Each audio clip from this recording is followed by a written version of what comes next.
acho que uma coisa bem bacana também que a Clarice explora é que é uma obra que dialoga, a gente vê muito diálogo com outros autores, né?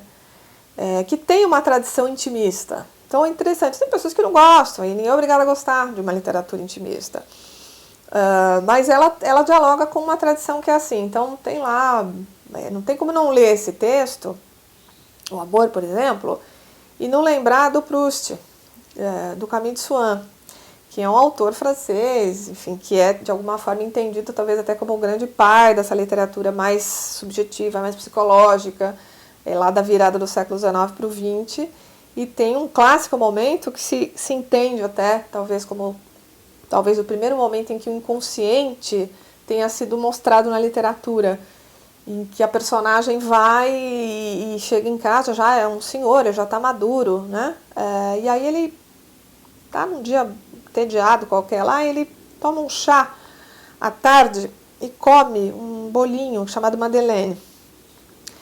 E aquilo traz para ele uma sensação tão intensa de prazer que ele não sabe de onde está vindo.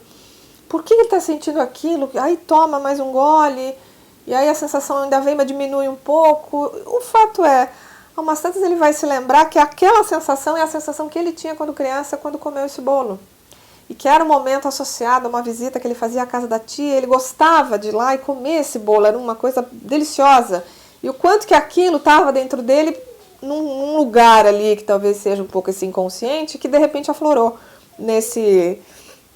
Então, pensando na Ana, talvez um pouco isso, quer dizer, a Ana está lá meio que desviando um pouco das suas inquietações, e aí quando ela vê o cego, ela tem a mesma coisa, aflora alguma coisa ali, muito intensa, interna.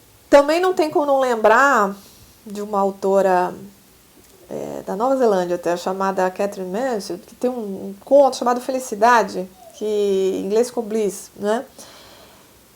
E é isso, também uma pessoa que está assim, com uma felicidade enorme, uma coisa intensa, enfim, mas muito interior e sem uma razão. Acho que você tem muito eles fazem parte de uma tradição de autores que muitas vezes vão falar de sensações, não só, né, claro, mas vão falar muito de sensações assim que não tem uma história tão clara, não são aquela lembrança, sabe, que a gente olha na foto e aquilo já...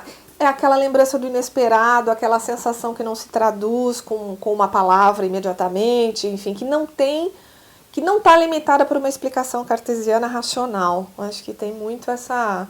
que é um viés, né? Acho que é um outro viés da gente. A gente tem vários. Ainda bem que o ser humano é composto de muitos vieses. Acho que isso é o barato da vida, de alguma forma.